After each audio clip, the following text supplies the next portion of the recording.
Avant de démarrer ce dernier épisode, j'ai une question cruciale à vous poser. Vous souvenez-vous du véritable fil rouge de cette série ? Si vous êtes arrivé jusqu'ici, vous pensez sans doute qu'il s'agit simplement de déterminer si on est normaux atteints de troubles bipolaires. Mais je vais être honnête avec vous. Et si le véritable but, depuis le début, c'était surtout de vous retourner le cerveau ? Parce que le vrai message de cette série, c'est que notre normalité réside dans notre singularité. C'est ce qui, d'après moi, fait notre force. Et si accepter totalement cette différence et lâcher prise sur cette obsession de la normalité était précisément la clé pour mieux vivre notre bipolarité ?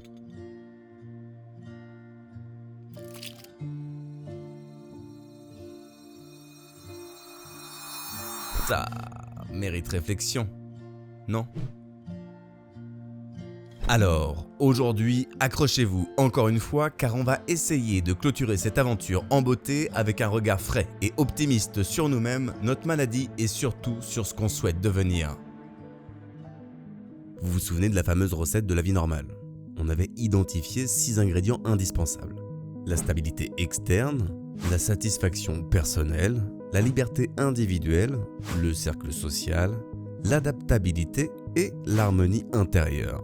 Mais après avoir entendu les témoignages des précédentes vidéos, vous l'avez sûrement remarqué, il est nettement plus facile de se considérer comme différent plutôt que normal. Surtout avec tout ce qu'on traverse.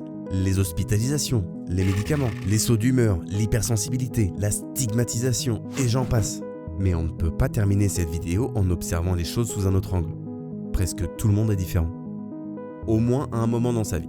Par exemple, saviez-vous que 12,5% des Français ont vécu une dépression ces 12 derniers mois ? Et je parle uniquement de la dépression. Car on pourrait aussi évoquer le trouble anxieux généralisé, le TDAH, les addictions, le trouble de la personnalité, ou même le harcèlement, les agressions, les violences physiques ou verbales, et tous les traumatismes qui touchent tant de gens. Alors évidemment, le but ici, c'est absolument pas de minimiser notre souffrance en tant que personne bipolaire, mais plutôt de comprendre en partie les différents degrés d'adaptation face aux complications de la vie. Du moins de ce que j'ai compris, qu'il n'y a aucune honte à être différent. Car plutôt que d'amplifier l'individualisme ou de rejeter l'autre parce qu'il est différent de nous, peut-être parce qu'on peine à s'accepter soi-même, nos différences devraient, je pense, devenir un puissant levier d'empathie et de bienveillance réciproque. Tout ça pour arriver à quoi ? À l'acceptation. Ouais, l'acceptation. Je sais, j'ai mis du temps à arriver à ce point dans la vidéo, mais j'ai aussi mis du temps à accepter ma propre pathologie. Probablement par peur du rejet. Grosse erreur. Et je parle pas simplement d'une acceptation superficielle du genre « Ok, je suis bipolaire » tout en négligeant mon traitement, en gardant mes mauvaises habitudes ou en continuant d'enchaîner les phases up et down à en rendre fou le plus sage des enfants. Non. D'après mon expérience et celle des personnes bipolaires que j'ai rencontrées, ainsi que des professionnels de santé, l'acceptation totale est la première étape indispensable pour avancer.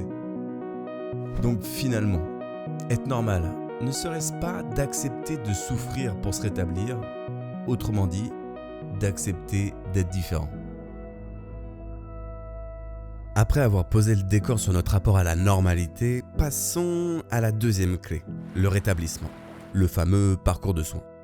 Alors, je vous vois venir, ça ne sonne pas très fun comme sujet, mais promis, ça en vaut le détour. J'aime voir le parcours de soins comme une application GPS. Alors on pourrait essayer de traverser la France à vélo sans itinéraire, mais il y a fort à parier qu'on se retrouverait coincé au milieu d'un champ de maïs à la recherche désespérée d'un réseau 4G. Bref, pas le scénario idéal. Je pense que c'est exactement la même chose pour nous. Plus notre parcours médical est personnalisé, adapté, balisé et cohérent avec nos besoins, mieux on vit avec notre trouble. Et attention, je dis pas que c'est facile de trouver la bonne route du premier coup. Entre les rendez-vous médicaux plus rares qu'une PS5 en promo et les psychothérapies qui parfois ressemblent davantage à des épreuves de Koh-Lanta, c'est pas toujours simple. Mais pour ma part, une fois que j'ai trouvé les bonnes structures avec les bons pros de santé, ça a été un vrai boost pour aller mieux. Même si je vais pas mentir et dire que j'ai soigné mon trouble comme une grippe en une semaine, malgré quelques pas en arrière, sur le long terme, j'ai toujours vu une progression. À commencer par le premier pilier de ce parcours, la psychoéducation. Alors, derrière ce mot intimidant se cache une vérité toute simple en réalité, connaître sa maladie. Bon, je sais, ça paraît évident, mais ne pas comprendre son trouble bipolaire, c'est comme vouloir cuisiner sans connaître les ingrédients. On risque d'obtenir un gâteau au chocolat salé, et ça, personne n'en veut. Sauf peut-être Cyril Lignac pour l'audace. Ensuite, pour mon cas, ou avant pour la plupart, viennent les médicaments.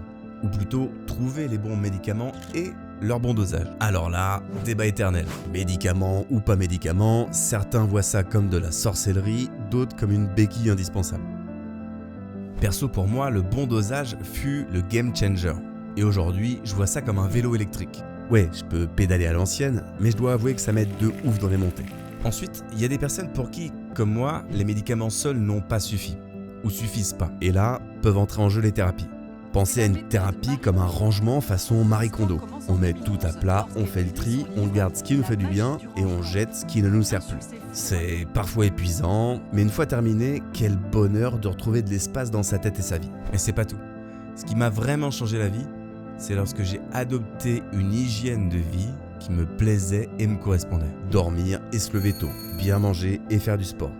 Bref, tout ce qui paraît terriblement ennuyeux et surtout un enfer pour certains et moi-même à tenir sur le long terme. Mais quand j'ai compris ce que ce nouveau rythme de vie m'apportait et pourquoi, à savoir être plus heureux, c'était tout de suite beaucoup plus stylé.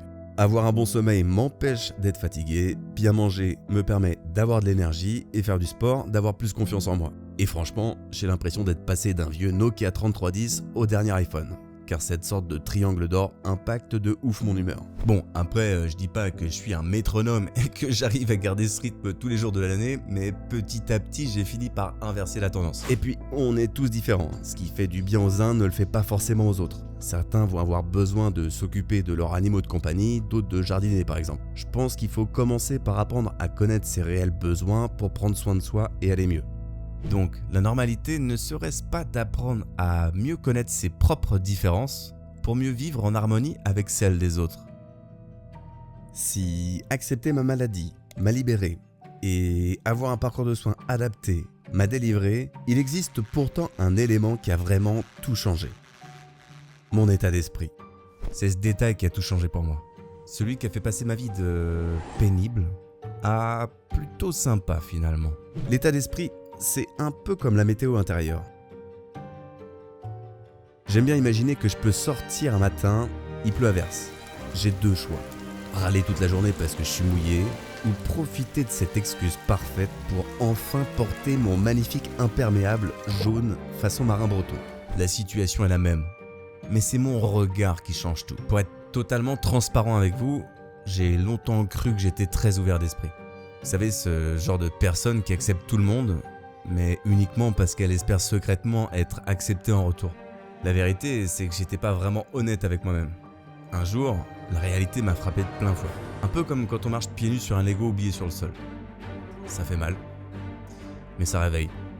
C'est à partir de là que j'ai commencé une introspection sincère sur qui je suis réellement, mes valeurs profondes, et surtout sur ce que je veux vraiment dans la vie. J'ai remis en question mes croyances, changé ma manière de voir les choses. Et petit à petit, ma personnalité a évolué. Mais ce qui nous intéresse ici, c'est que j'ai compris qu'être acteur de mon rétablissement, ça signifiait aussi prendre plaisir à changer, plutôt que de subir ces changements comme une contrainte. Et c'est une métaphore qui m'est venue pendant un des ateliers au centre bipolaire qui me l'a fait comprendre. Maîtriser son trouble, c'est comme monter en haut d'un escalier.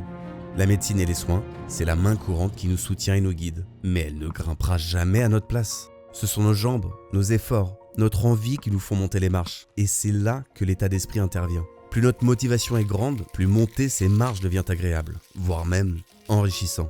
En fait, le vrai défi, c'est pas tant de gravir cet escalier, mais de trouver du plaisir dans chaque pas que l'on fait. Et c'est précisément là que la magie opère. Quand on cesse de lutter contre nous-mêmes, quand on commence enfin à profiter du voyage.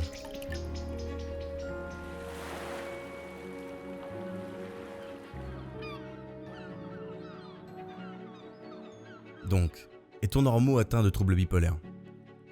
Pour moi, oui, normaux, mais dans la différence. Je dis pas avoir raison, c'est que mon avis. Mais je pense aussi que la réponse dépend de celui qui répond, de sa connaissance de la pathologie, de son avancée sur son parcours de soins, de son état d'esprit. En fait, d'une multitude de facteurs. Pour moi, la normalité, c'est un peu comme l'art, chacun peut y trouver sa place.